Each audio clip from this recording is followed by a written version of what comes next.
내 영혼아 여호와를 송축하라. 내 속에 있는 것들아 그의 거룩한 이름을 송축하라. 내 영혼아 여호와를 송축하며 그의 모든 은택을 잊지 말지어다. 그가 내 모든 죄악을 사하시며 내 모든 병을 고치시며 내 생명을 파멸에서 속량하시고 인자와 긍휼로 관을 씌우시며 좋은 것으로 내 소원을 만족하게 하사 내 청춘을 독수리같이 새롭게 하시는도다. 아멘.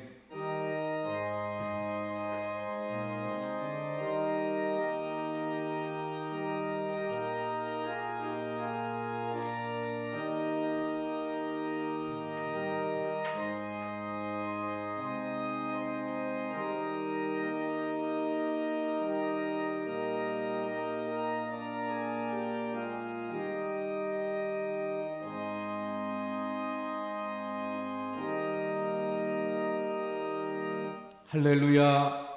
이 시간 하나님의 이름을 송축하며 경배하고자 주님의 존전에 모이게 하심을 감사합니다. 하나님 앞에 예배하는 우리 모든 성도님들 심령마다 이 시간 성령께서 찾아가시고 임재하시고 어루만지셔서 새롭게 하시며 위로하시고 새 힘을 부어 주시옵소서. 오직 하나님께 영광 돌리는 예배의 시간이 되게 하시고 하나님께서 또한 저희들을 거룩하게 성별하시며 하나님의 사람으로 새롭게 하시는, 그래서 하나님의 그 은혜와 능력을 덧입는 시간이 되게 해 주시옵소서. 예수 그리스도의 이름으로 기원하옵나이다. 아멘. 자리에 앉아주시기 바랍니다. 40장 찬송합니다.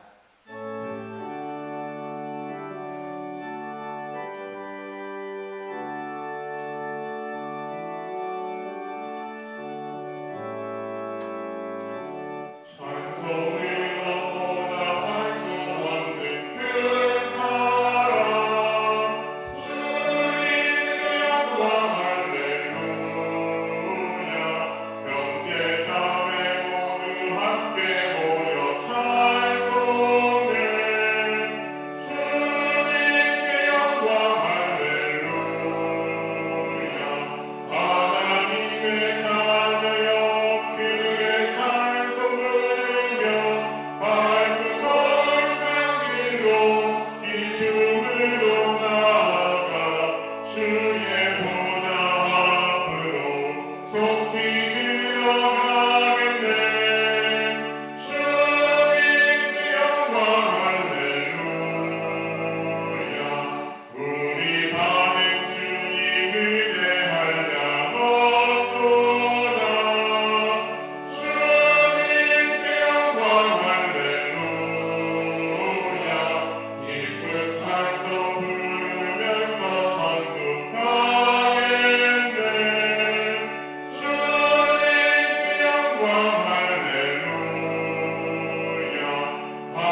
시간 드리겠습니다.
내가 이르기를 내 허물을 여호와께 자복하리라 하고 주께 내 죄를 아뢰고 내 죄악을 숨기지 아니하였더니 곧 주께서 내 죄악을 사하셨나이다.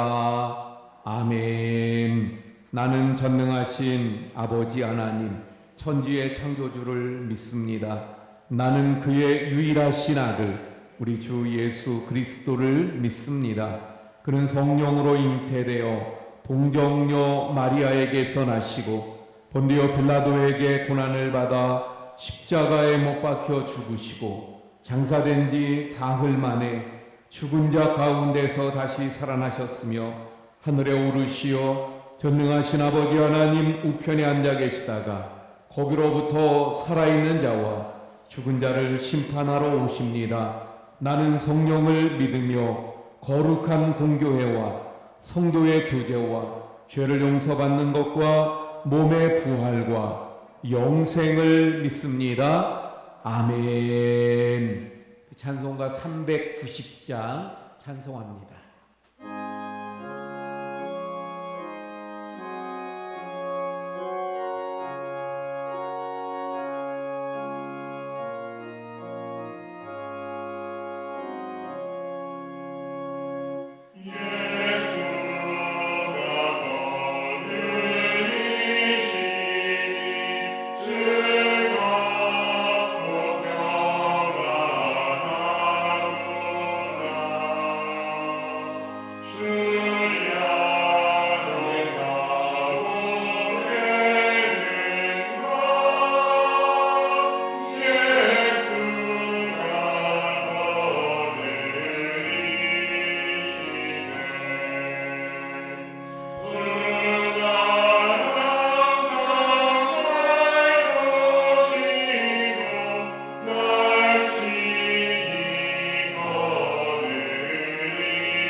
기도하시겠습니다. 한양호 장로님께서 기도해 주시겠습니다. 사랑과 은혜가 충만하신 하나님 아버지, 싱그러운 녹음이 점점 더 짙어져가는 5월달 마지막 주일입니다. 5월달 가정예절도 주님의 은혜와 사랑 가운데 우리 가정의 소중함을 더 새롭게 느끼면서 잘 보내게 하시고, 오늘도 우리 원주 지역에 코로나가 아직도 유행하고 있는 가운데 우리 하나님께 나와서 이렇게 예배드릴 수 있는 은혜를 주셨사오니 진심으로 감사와 영광을 드립니다. 항상 기뻐하라, 쉬지 말고 기도하라, 범사에 감사하라. 이것이 그리스도 예수 안에서 너희를 향하신 하나님의 뜻이니라 하셨는데, 지난 한 주간에도 우리 하나님의 그 뜻을 저버리고 내 생각과 내 뜻대로 살면서 남을 원망하고 불평하고 살았음을 고백합니다. 아직도 부족함이 많은 저희들을 용서하여 주시고 우리들의 입술에서 항상 찬양과 감사가 넘치는 은혜의 삶을 살게 하여 주셔서 우리 원주교회를 늘 사랑하여 주시고 든든하게 하여 주시사 은혜와 사랑이 충만하게 하여 주시고 하나님의 귀한 말씀으로 우리의 믿음이 더욱 견고하면서 흔들리지 않게 하시며, 또 질병과 재난이 많아서 점점 더 살아가기 어려운 이 세상에서 우리의 모든 염려와 근심 걱정을 우리 주님께 맡기고 오직 믿음으로 승리하는 우리 모두가 되게 하여 주셔서, 그래서 우리 하나님께 칭찬받고 사랑받는 복되고 아름다운 믿음의 소유자들이 다 되게 하여 주시옵소서. 어서서기 코로나가 종식되어서 우리의 신앙생활과 또 가정과 사회생활이 빨리 정상적인 삶으로 회복될 수 있도록 도와주시고, 백신 접종이 순조롭게 잘 진행되도록 백신 물량 확보도 원활하게 하여 주시며, 또 우리 모두가 생명을 다루는 과학을 신뢰하고 순차적으로 백신 접종을 잘 하게 하여 주시옵소서. 그리고 우리 모두에게 부작용도 없게 하여 주시옵소서.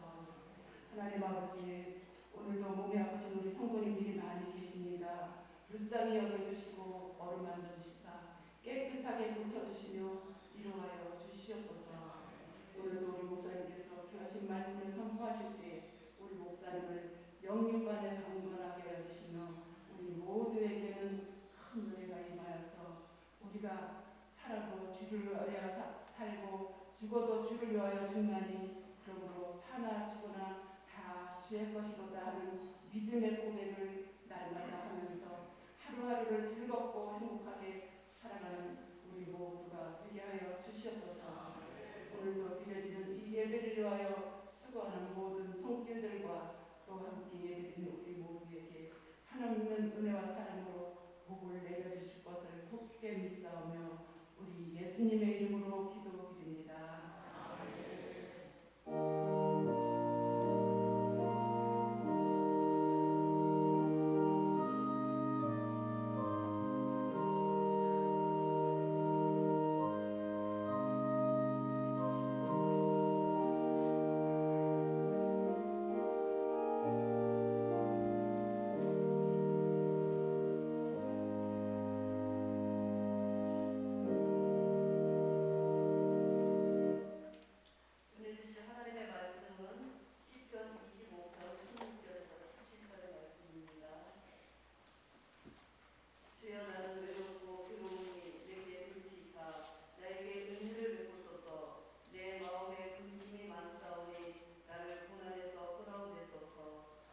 아멘.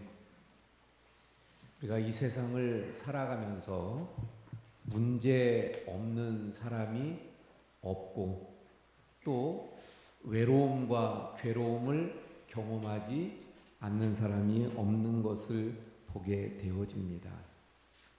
오죽하면 오늘 본문의 말씀을 보면 믿음의 사람이었던 다윗조차도 뭐라고 고백합니까? 주여, 나는 외롭고 괴롭습니다. 내 마음에 근심이 많습니다. 이런 고백을 하고 있는 것을 보게 됩니다. 우리 인생길에 누구나 괴로움이 있어요. 근심이 있어요. 또 더 나아가선 외로움이 있습니다. 요즘 시대에 많은 사람들이 느끼는 것이 외로움이라고 합니다. 더군다나 코로나가 되어서 더 그 외로움이 또 커졌죠. 그리고 이 외로움이 더 깊어지면 우울증이 되고, 그래서 그 우울증을 앓는 사람들이 최근에는 참 많다는 이야기가 있습니다. 성경에 보면 위대한 하나님의 사람도 외로움을 탔던 것을 보게 되어져요. 그 대표적인 사람이 엘리야입니다. 엘리야, 아합 왕의 부인인 이세벨이 이 엘리야를 죽이려고 합니다. 그때 엘리야가 이렇게 이야기합니다. 하나님, 오직 나 혼자만 남았습니다. 그런데 저가 나를 죽이려고 합니다. 그러면서 외로워하면서 하나님, 차라리 저를 데려가 주세요. 그렇게 이야기합니다. 바알에게 무릎을 꿇지 않은 자가 7,000명이나 있었지만, 그러나 엘리야는 혼자라고 생각을 했어요. 그래서 외로웠습니다. 혼자 싸우자니 힘들었어요. 고독했습니다. 그래서 그는 그 외로움 때문에 몸부림치면서 차라리 하나님, 내 생명을 가져가 주세요. 그렇게 고백했던 것을 보게 됩니다. 다시 말하면 그 믿음의 사람이었던 엘리야도 외로우니까, 지극한 그 고독을 느끼니까 하나님 앞에 생명을 거두어 주세요. 다시 말하면 사명이 여전히 있는데 그 사명까지 포기하면서 하나님 앞에 그 생명을 거두어 가기를 요구했던 그런 엘리야의 모습을 보게 됩니다. 그런데 여러분, 엘리야가 어떤 사람이에요? 정말 대단한 능력의 선지자가 아닙니까? 갈멜산에서 바알 아세라 선지자들과 대결을 벌이죠. 근데 그때 바알 아세라 선지자 전체를 합치면 몇 명이에요? 850대 1의 대결에서 승리했던 사람이 바로 이 엘리야입니다. 근데 어떻게 승리했어요? 그의 기도로 하늘에서 불이 내려와서 그래서 승리하게 되어졌던 것 아닙니까? 그런가 하면 그릿 시냇가에서 까마귀가 가져다주는 그 고기와 떡으로 그의 생명을 이어갈 수 있었던 그런 사람입니다. 사르밧 과부의 죽은 아들을 살려냈던 그런 믿음의 능력의 사람이잖아요. 3년 6개월 동안 오지 않았던 비를 기도로 그 땅에 비가 내리게 했던 사람이 바로 이 엘리야였습니다. 정말 그래서 능력의 선지자. 그런데 그런 그도 외로움이 있었던 것을 보게 되어집니다. 오늘 본문에 보면 다윗은 또 어떤 사람이었어요? 엘리야가 능력의 선지자였다고 한다면 다윗은 마음에 합한 사람이었잖아요. 마음에 합한 사람 다윗. 그런데 그런 다윗에게도 외로움이 있었고 괴로움이 있었고 많은 근심이 있었던 것을 보게 되어집니다.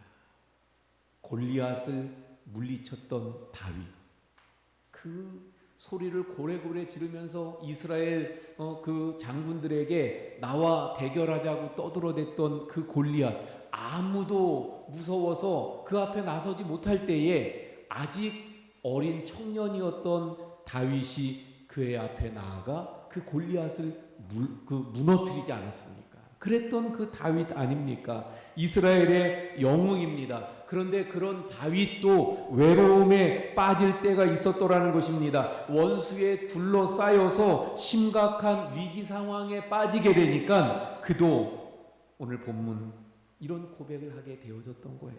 하나님, 나는 외롭습니다. 괴롭습니다. 내게 돌이키사 나에게 은혜를 베풀어 주옵소서. 내 마음에 근심이 많사오니 나를 고난에서 끌어내소서. 여러분, 믿음이 좋은 사람도 외로움을 타게 되어졌더라 하는 것을 보게 되어집니다.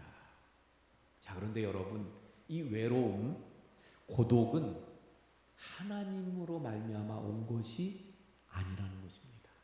외로움, 고독은 하나님이 좋아하시지 않는 거예요. 싫어하시는 겁니다. 자, 우리가 잘 아는 대로 하나님께서 세상을 창조하실 때 어떻게 하시죠? 말씀으로 세상을 창조하십니다. 그런데 그 창조되어진 세상을 보시면서 하나님이 뭐라고 말씀하셔요? 보시기에 좋았더라. 하나님이 그 말씀으로 창조하신 세상을 보시면서 참 좋아하셨어요. 그런데 그 성경의 말씀을 보게 되면 그 만든 모든 것을 보시면서 좋아하셨던 하나님이 유독 좋지 못하다고 말씀하신 것이 있습니다. 그게 뭐예요? 아담이 홀로 있는 것이 좋지 않았다고 말씀합니다. 그래서 그를 돕는 배필로 하와를 만들어 주셨던 것을 보게 되었잖아요. 이것을 보면 하나님은 이 외로움, 홀로 고독해하는 것을 좋아하시지 않는 것을 보게 되어집니다. 물론 하나님은 때로는 우리를 광야로 인도하셔서 우리로 하여금 홀로 있게 하실 때가 있는 것을 보게 되어집니다. 그 홀로 서게 하시는 하나님 대표적인 사람이 누가 있어요? 야곱이죠. 야곱이 전에는 정말 욕심장이요, 그리고 사람을 속이는 그런 야곱이었다가 그가 이스라엘로 새로운 사람으로 바뀌게 되죠. 근데 그 바뀔 때 홀로 하나님 앞에 섰던 것을 보게 됩니다. 창세기 32장 24절의 말씀을 보면 야곱은 홀로 남았더니 어떤 사람이 날이 새도록 야곱과 씨름하더라. 야곱이 홀로 섰습니다. 마찬가지로 하나님께서는 우리를 외로운 광야로 이끄시고 야곱처럼 홀로 서도록 하실 때가 있습니다. 왜 그래요? 왜 하나님이 야곱을 홀로 거기에 남게 하셨습니까? 그리고 하나님이 씨름하셨잖아요.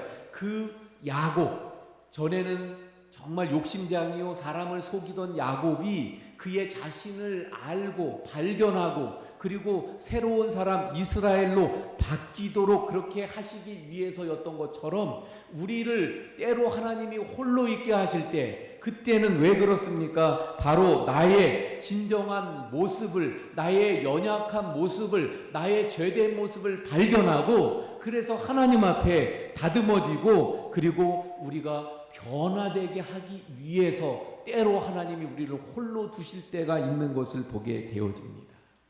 그러니까 다시 말하면 우리 인생 가운데 하나님이 우리를 발견하고 나 자신이 내가 나를 발견하고 우리의 영혼의 유익을 위해서 하나님이 나를 홀로 있게 하실 때가 있어요. 근데 이것하고 내가 살아가면서 인생 속에 내가 가지게 되는 느끼게 되는 외로움, 그것은 구별되어야 됨을 깨닫게 됩니다. 그래서 오늘 우리가 이 말씀을 통해서 하나님의 마음에 합했던 사람 다윗도 그의 삶 가운데 느꼈던 이 외로움, 오늘날 이 코로나 속에서 많이 느끼고 있는 이 외로움, 이것을 우리가 어떻게 극복해야 되는가를 함께 살펴보고자 합니다. 이 외로움을 극복하지 않으면 어떻게 돼요? 이 외로움이 우울증으로 나아가고 우울증으로 나가게 되면 그러면 정말 하나님 마음에 합한 하나님께서 기뻐하시는 그런 믿음의 하나님의 사람으로 설 수 없게 되는 거예요. 그래서 우리는 이 외로움을 처치해야 합니다. 이 외로움을 우리가 극복해야 됩니다. 어떻게 그러면 가능할까요? 어떻게 하면 우리가 이 외로움에서 벗어날 수 있을까요? 첫 번째는 하나님만 바라보아야 합니다. 할렐루야. 하나님을 바라보아야 우리가 외로움에서 벗어날 수 있게 되는 것입니다. 우리가 봉독한 이 시편 25편의 말씀의 중심 구절이 1절이에요. 1절.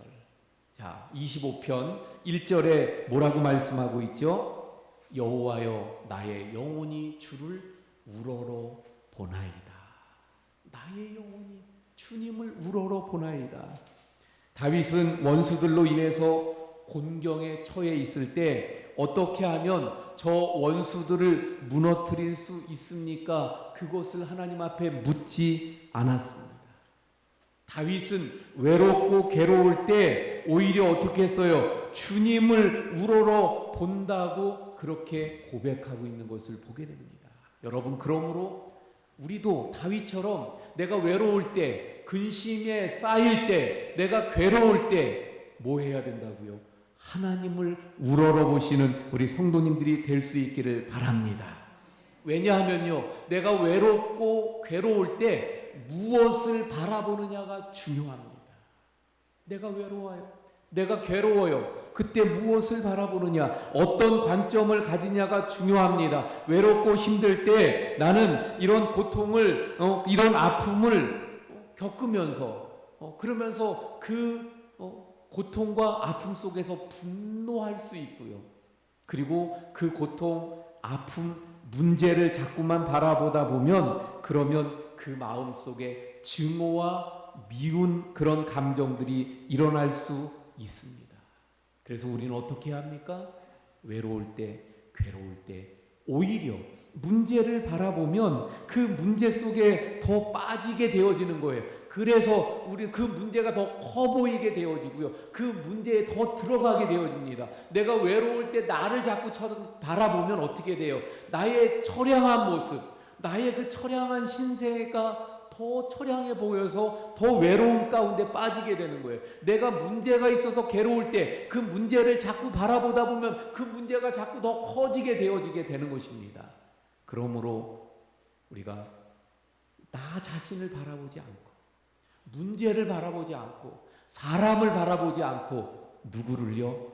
하나님을 우러러 보아야 될 줄로 믿습니다.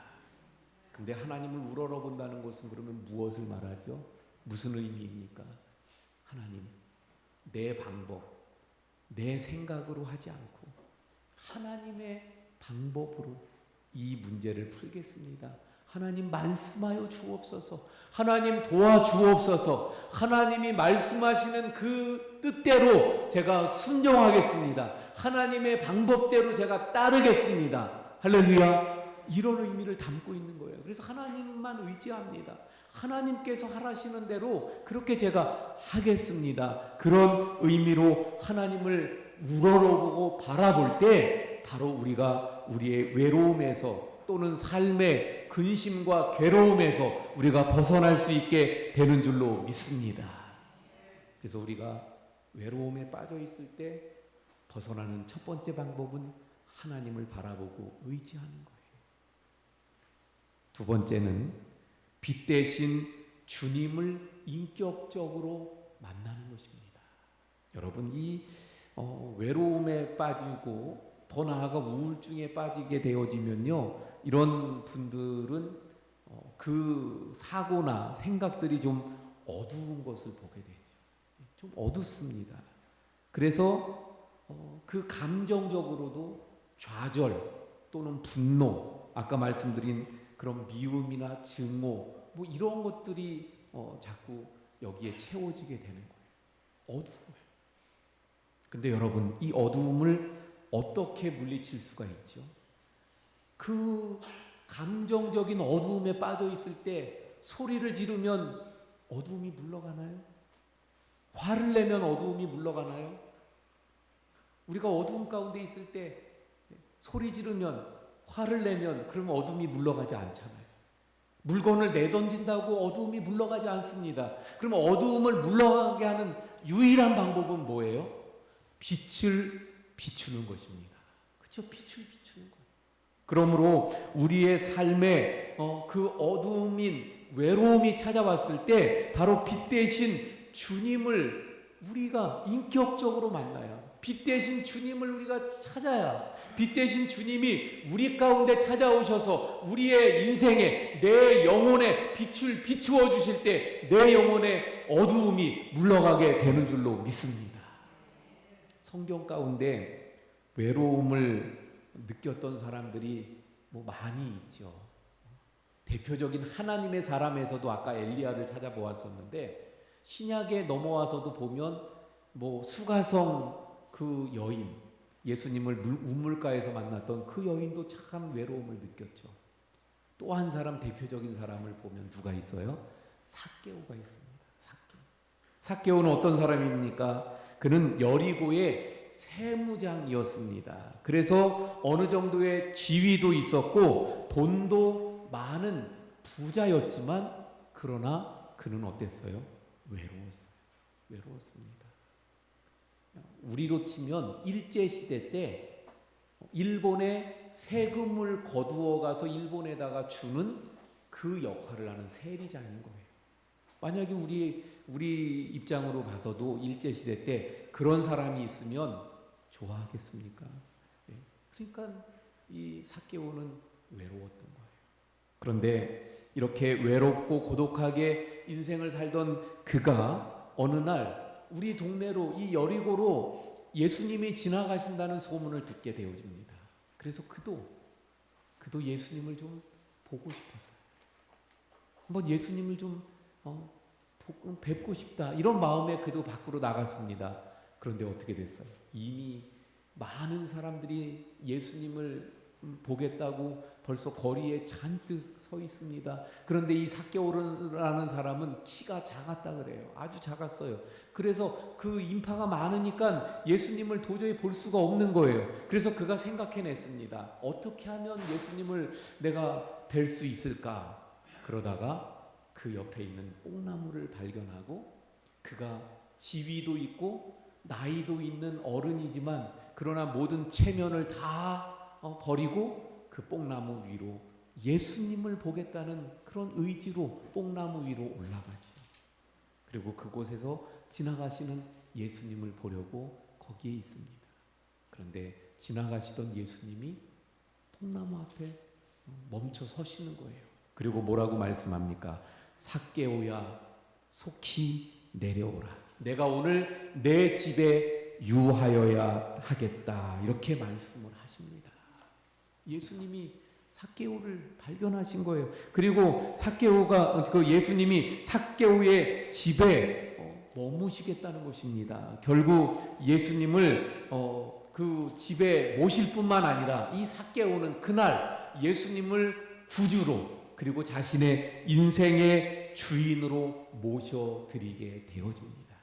그래서 그때 예수님이 이렇게 말씀하시죠. 누가복음 19장 9절에 예수님이 그 집과 삭개오를 향해서 말씀하십니다. 예수께서 이르시되 오늘 구원이 이 집에 이르렀으니 이 사람도 아브라함의 자손임이로다. 바로 그 삭개오, 정말 외롭게 고독하게 살아가고 있었던 삭개오, 그가 예수님을 만남으로 인해서 이제 아브라함의 자손이 되게 되어졌습니다. 자, 그러면 삭개오가 그전에는 아브라함의 자손이 아니었나요? 아브라함의 자손이죠. 그런데 왜 이렇게 말씀하고 있을까요? 자신의 정체성을 발견하게 되어졌더라 하는 것입니다. 그동안 삭개오는 사람들로부터 참 손가락질을 당하고 비난을 받는 그런 사람이었습니다. 면허증을 가진 강도요, 민족의 반역자요, 매국노로 그렇게 역임을 받으면서 살아왔습니다. 그래서 사람들로부터 죄인 취급을 당하면서 살아왔던 그 삭개오였습니다. 그런데 주님을 만남으로 아브라함의 자손이라는 인정을 받게 되어진 거예요. 그전에는 저거는 우리 민족도 아니야, 저거는 우리 유대인도 아니야, 아브라함의 후손이 아니야. 그런데 주님으로부터 아브라함의 후손이라고 하는 인정을 받게 되어졌더라 하는 것입니다. 그 많은 여리고의 사람들이 예수님을 만나겠다고 나갔지만, 그러나 그날 예수님을 인격적으로 만났던 사람은 바로 삭개오였던 것을 보게 되어집니다. 여러분, 내 마음에 외로움이 차옵니까? 주님을 통해, 주님을 내 안에 가득히 모심으로, 그래서 주님을 통해 들어오는 복음의 광채를 통해서 그 외로움의 어두움을 몰아내시는 우리 성도님들이 되시기를 축원을 드립니다.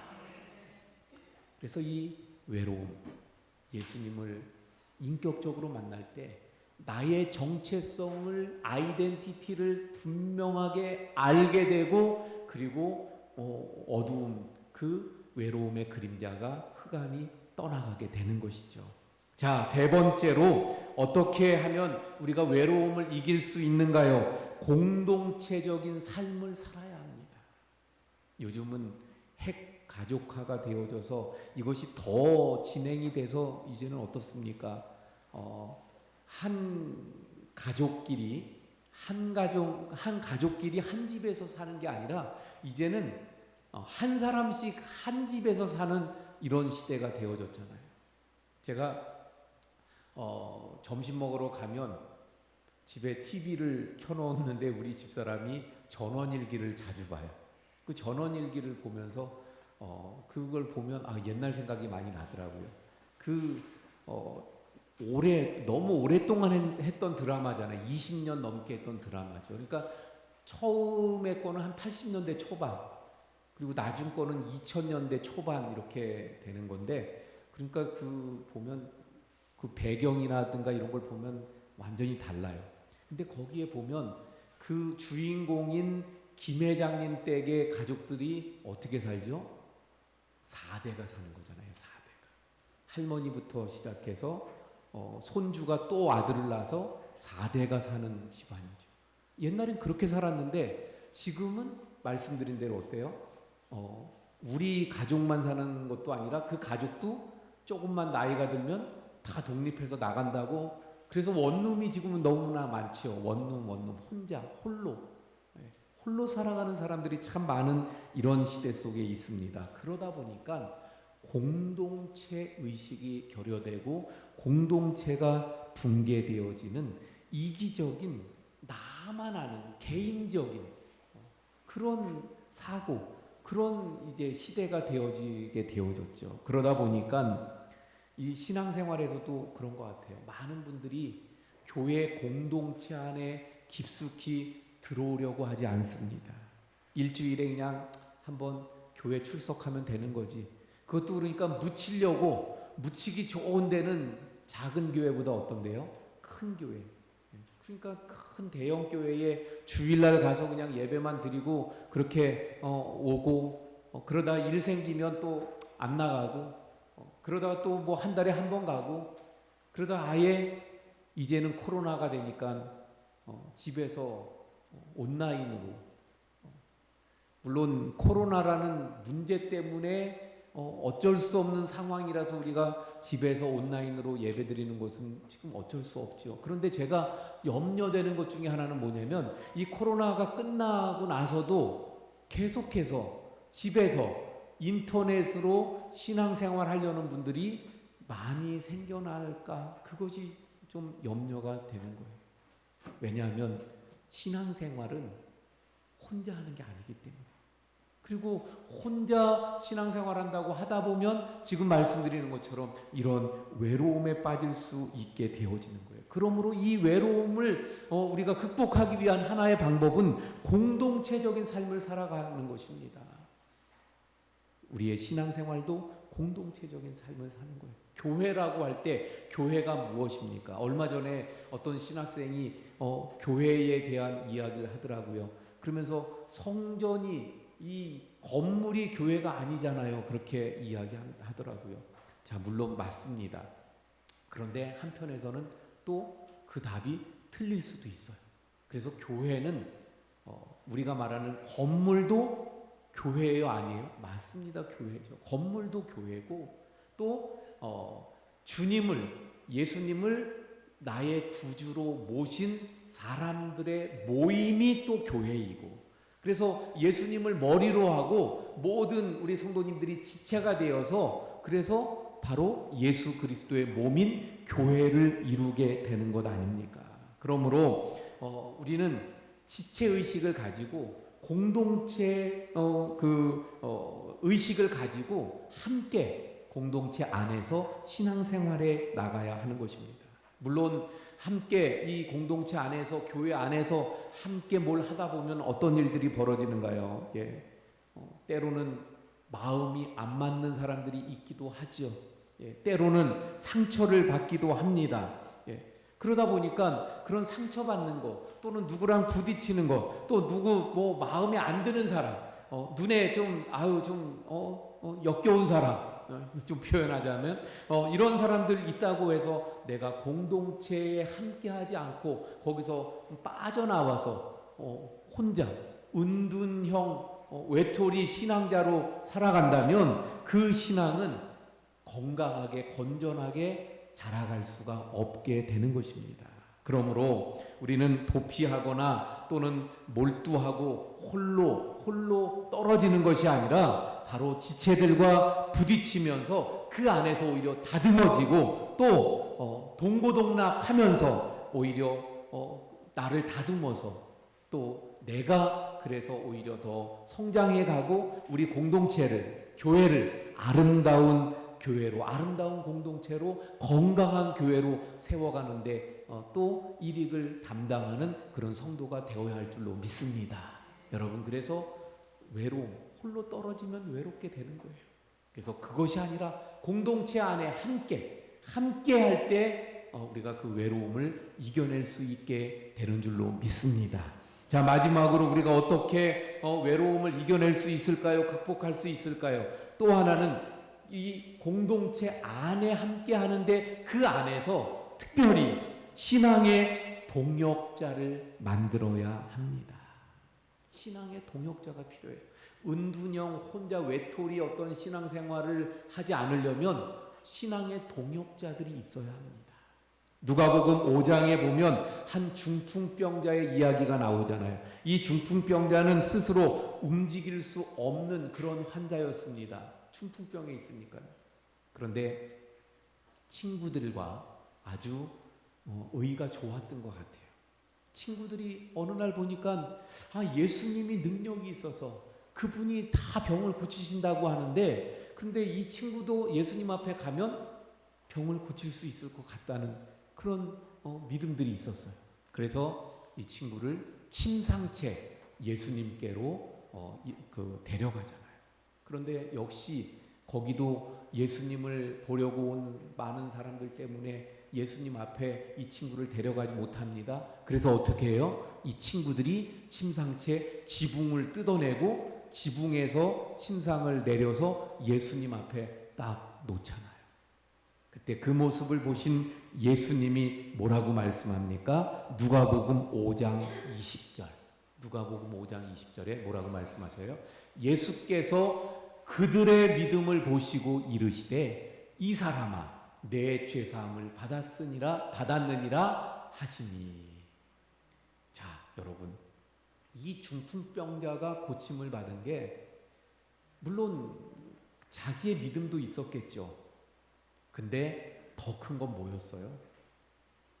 여기 말씀해 보니까 예수님께서 그들의 믿음을 보시고 이르시되 그들의 믿음이라고 말씀하고 있어요. 그러니까 그 친구들의 믿음이 결국 이 사람의 중풍병을 고치게 만들었던 것을 보게 되어집니다. 결국 오늘 우리에게 이런 친구, 다시 말하면 이런 믿음의 동역자들이 필요하더라 하는 것입니다. 이런 동역자들이 있어야 외롭지 않은 거예요. 이런 동역자가 나에게 없으니까 외로움을 느끼게 되는 겁니다. 그래서 교회 안에는 제가 그래서 교회들을 이렇게 살펴보면 언제나 교회 안에는 그렇더라고요. 하나의 공동체 우리 교회가 있지만 그 안에 보면 또 그래서 그 안에서 나름대로 좀 어느 정도 이렇게 친밀감을 가지고 있는 그룹들이 형성이 되더라고요. 근데 건강하지 못한 교회는 이런 그룹들이 어떻게 돼요? 서로 반목하고 대치하고 싸워서 그래서 교회가 문제가 돼요. 그러나 건강한 교회는 그런 그룹들이 서로 또 협력해서 또 하나의 큰 공동체, 아름다운 공동체를 이루면서 작은 그룹 안에, 그 만들어진 그 그룹 안에 진정한 신앙의 동역자들을 만들어 가더라고요. 우리 교회가 이런 건강하고 아름다운 교회로 신앙의 동역자들이 있는 교회가 되기를 바랍니다. 그래서 정말 서로 간에 위에서 눈물을 뿌리면서 기도해주고, 정말 큰 문제가 있을 때는 금식하면서 기도해주고, 정말 그런 일들이 전에는 옛날에 많았잖아요. 우리 안에. 점차 사라져가고 있는 것 같아요. 누군가 뭐가 큰 문제가 있다 그러면 내 문제가 아닌데 교인들이 철야를 하잖아요. 교인들이 금식을 하고. 이게 바로 신앙의 동역자 아닙니까?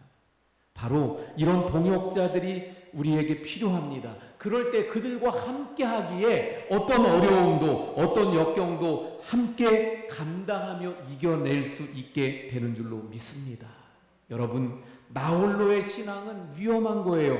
우리에게 믿음의 동역자가 그래서 필요합니다. 누군가 나를 위해서 기도해 주며 정말 나에게 격려가 되고, 나에게 위로가 되고, 나에게 힘이 되는, 나를 정말 세워줄 수 있는 그런 동역자, 그 동역자가 있을 때 외롭지 않게 되는 것입니다. 우리 성도님들에게는 이런 신앙의 동역자들이 있고 또 만들어주고 서로 간에 이런 신앙의 동역자들이 될 수 있기를 바랍니다. 자, 여러분, 하나님의 사람인 엘리야에게도 자신의 생명까지도 포기하고 싶을 만큼의 외로움이 있었습니다.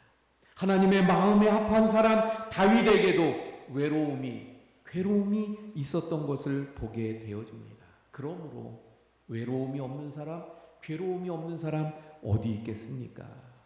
그런데 이런 외로움 가운데 빠지다 보면, 그러면 우리의 신앙이 건전하지 못할 수가 있어요. 우리의 삶이 정말 행복하지 못할 수가 있습니다. 그러므로 어떻게 해야 합니까? 용기를 내서 하나님의 전에 나오시기를 바랍니다. 하나님을 의지하며 바라보시길 바랍니다. 하나님의 사람들과 교제하시기 바랍니다. 믿음의 동역자들과 더불어서 함께 위로하고 격려하고 힘을 북돋아주면서 하나님을 섬기며 함께 예배하고 섬기는 삶을 살아갈 수 있기를 바랍니다. 여러분, 그래서 예수 그리스도 주님을 인격적으로 만나며 내 삶 가운데 복음의 빛의 광채를 비추게 하셔서, 그래서 이 외로움을 이겨낼 수 있는 우리 성도님들이 될 수 있기를 바랍니다. 자, 여러분, 코로나 속에서 또 오늘날 우리의 삶 가운데서 혹시 외로움을 느끼시는 분이 계십니까? 주님, 우리 사랑하는 성도 여러분, 오늘 이 말씀을 통해서 정말 이 말씀을 붙잡고 정말 주님을 우러러보시고 주님을 의지하고, 그리고 주님을 또 내 삶에 모셔서 주님의 그 광채로 어두운 내 외로움을 몰아내고 우리의 신앙의 공동체 또 동역자들을 통해서 이 외로움을 극복하고 이겨나가시는 우리 성도님들이 다 되시기를 축원을 드립니다. 기도하시겠습니다. 하나님, 참 외롭고 고독하고 힘든 시대, 또 그 시간을 우리가 보내고 있는데, 하나님, 성경 속에서 하나님의 사람 엘리야도 또 다윗도 이런 외로움을 느꼈고 결국 이 외로움을 어떻게 극복할 수 있는가를 오늘 함께 나누게 되어졌습니다. 하나님, 혹시 삶 가운데 외로움을 느끼는 우리 성도님들이 있습니까? 하나님, 오늘 말씀을 통해 외로움을 극복할 수 있게 해 주옵소서. 오직 하나님을 바라보면서 하나님 주시는 말씀에 순종하고 그 방법을 통해서 외로움을 이겨내게 해 주옵소서. 예수 그리스도 주님의 복음의 광채를 통해서 외로움을 이기게 해 주시고, 신앙의 공동체인 우리 교회 안에서 또 신앙의 동역자들을 통해서 외로움을 이겨내게 해 주시옵소서. 하나님, 외로움은 하나님이 싫어하시는 것이요 독초하는 것이 싫었다고 말씀하시는데, 그래서 돕는 배필인 하와가 있었던 것처럼 우리 교회 안에, 우리의 삶 가운데, 가정 안에 우리 모두가 돕는 배필들이 되어서, 그래서 외로움을 함께 몰아내고 극복하고, 그래서 참된 기쁨과 행복을 누리는, 그리고 참된 믿음 위에 굳게 서는 우리 모든 성도님들이 다 되게 해 주시옵소서. 예수님 이름으로 기도하옵나이다. 아멘. 우리 찬송가 372장 찬송합니다.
근심과 문제를 아시는 주님, 이 시간 주님 앞에 예배하러 나오며 또 우리의 그 모든 것을 그래서 기도하기 위하여 주님 앞에 나오며 귀한 예물을 준비하여 이 시간 주님 앞에 봉헌합니다.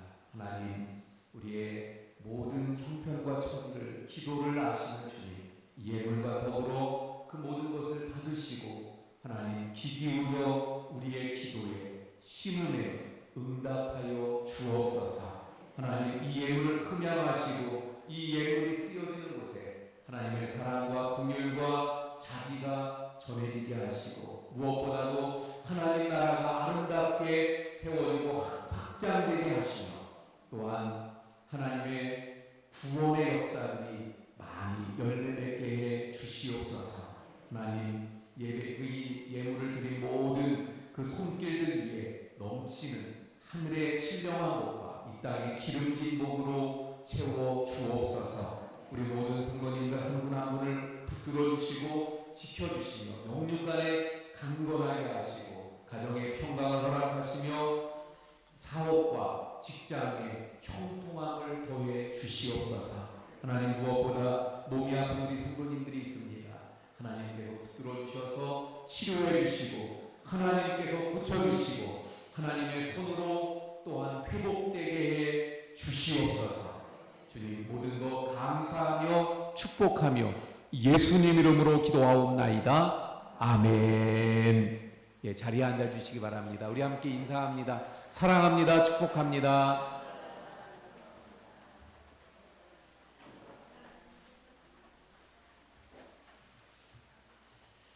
예, 교회 소식 전해드립니다. 그동안 함께 해주신 진중 세례식 헌금을 진중 세례 비용으로 전달하게 되어졌습니다. 동참해주신 모든 분들께 감사를 드립니다. 근데 조금 안타까운 건 작년 코로나 때는 그냥 자체적으로 하고 우리가 비용을 댔는데 요번에는 자체적으로도 진중 세례를 지금 진행을 못 한대요. 그래서 우리가 진중 세례 비용으로 모았지만 그래도 보니까 이 코로나 때문에 군 선교 안에서 좀 어려움이 많이 있다고 합니다. 그래서 우리가 그 비용을 진중 세례 비용으로 모은 거니까 진중 세례는 안 되지만 군 선교에 할 수 있도록 그렇게 전달을 해드렸습니다. 그래서 이 대대의 세계 대대에 그렇게 후원을 우리가 하게 되어졌습니다. 감사드리고요. 군선교가 정말 중요하거든요. 그래서 군선교를 위해서 늘 많이 기도해 주시기를 부탁을 드립니다. 저는 내일 갔다가 화요일 날 올라오게 되는데 좀 멀어서 1박을 합니다. 순천에 있는 꿈이 있는 교회, 옛날 우리 교회에 있었던 김도진 목사님이 있는 교회에 제가 방문을 합니다. 김도진 목사님이 순천에 있는 교회로 가셨다가 이 꿈이 있는 교회에 부임을 하셨는데, 이 꿈이 있는 교회는 어떻게 된 거냐면 교회가 정확하게 제가 지금은 모르는데 가서 들어보면 알겠죠. 근데 하여튼 교회가 어떤 이유로 폐쇄를 해야 되는, 그러니까 없애는 거예요. 그런 교회였는데 폐쇄시킬 상황에서 아마 그 지방에서 이렇게 돈을 모아서 교회를 그래도 살리자고 해서 다시 개척을 한 교회. 그래서 그걸 재개척이라고 우리가 이야기하는데 결국 개척한 거예요, 개척. 그러니까 개척교회에 우리 김도진 목사님이 가신 건데, 개척하신 건데 교인은 거진 없다고 하더라고요. 그래서 우리 교회에서 선교 헌금을 좀 가지고 제가 방문을 하게 되어집니다. 우리 또 김도진 목사님 그 교회와 사역을 위해서도 많이 기도해 주시기 또 부탁을 드립니다. 우리 생일을 맞으신 우리 성도님들이 또 많이 계시네요. 강미경 집사님, 남수경 권사님, 전인종 안수 집사님, 그리고 김경희 집사님, 일부 때 왔다 가신 분들이 계시고 또 여기 김경희 성도님이 계시네요. 예, 잠깐 일어나 주세요. 기도합니다. 하나님, 이번 주에도 또 생일을 맞이하시는 우리 성도님들이 여러 분 계신데 여기 김경희 성도님이 계십니다. 하나님께서 한 분 한 분 축복하시고 또 영육을 강건하게 하시고 늘 보호하시며 또 인도하시고 동행해 주셔서 삶에 늘 기쁨과 행복이 넘치는 복된 삶으로 인도해 주옵소서. 예수님 이름으로 축복하며 기도합니다. 아멘. 박수로 축하합니다. 네, 감사합니다. 우리 홍영순 권사님 말씀드린 대로 수술 후에 지금 병원에 계신데 위에서 또 잘 회복되도록 후유증도 없도록 기도해 주시기 바라고요. 우리 정옥진 집사님이 또 몸이 약해서 늘 좀 병원에 자주 가시게 되는데 얼마 전에도 소식을 들어보니까 응급실로 갔다가 중환자실에 들어가셨다가 다행히 지금은 일반 병실에 옮겨졌다고 합니다. 우리 정옥진 집사님을 위해서 또 기도해 주시고요. 또 우리 양일환 권사님 위해서 많이 기도해 주셨는데 다행히 그 검사하고는 약간의 시술을 하셨고 그래서 지금은 통원 치료로 치료를 하는 중에 있어요. 그래서 통원 치료로 이제 약물로 완전히 치료되도록 그렇게 기도해 주시기 부탁을 드립니다. 또 그 밖에 우리의 기도가 필요한 우리 환자분들이 좀 여러 분 계셔요. 예. 그래서 우리 한 분 한 분 모든 우리 환우분들을 위해서 많이 또 기도해 주시기를 바랍니다. 조금만 더 말씀드리면 아까 오늘 말씀처럼 중풍병자 고칠 때 예수님이 그 친구들의 믿음을 보고 그러셨잖아요. 그러니까 우리가 기도할 때 우리의 믿음을 통해서 우리 성도님들의 병도 고침받을 수 있다는 겁니다. 할렐루야. 그래서 우리 많이 꼭 기도해 주시기 부탁을 드립니다. 우리 들어오실 때 오늘 사용하셨을 텐데 우리 김순애 권사님께서 비대면 체온계를 또 헌물해 주셨습니다. 예, 그래서 감사드리고요. 또 우리 김병조 집사님, 송선희 집사님 가정에서 지난번에 있었던 그 아버님 조문 감사해서 떡을 또 준비를 하셨다고 합니다. 나가실 때 또 떡 하나씩 받아가시기 바랍니다. 감사드립니다. 우리 장명옥 A 권사님 성경 1도, 이근석 집사님 성경 4도 통독하셔서 우리 31독을 달성하게 되어졌습니다. 예, 또 수고하신 분들 감사드리고요. 우리 성경 늘 붙잡고 또 성경 말씀 우리 함께하면서 올해도 성경 통독 많이 하실 수 있기를 또 부탁을 드립니다. 예, 다 함께 일어나서 우리 635장 찬송합니다.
우리를 구원하신 예수 그리스도의 은혜와 아버지 하나님의 극진하신 사랑하심과 성령님의 감화감동, 위로, 교통하심의 역사가 외로울 때 그 외로움을 주님 안에서 극복하기 원하는 우리 모든 성도님들 머리머리 위에와 가정과 생업과 교회와 나라 위에 지금부터 영원까지 함께 하시기를 간절히 축원하옵나이다. 아멘.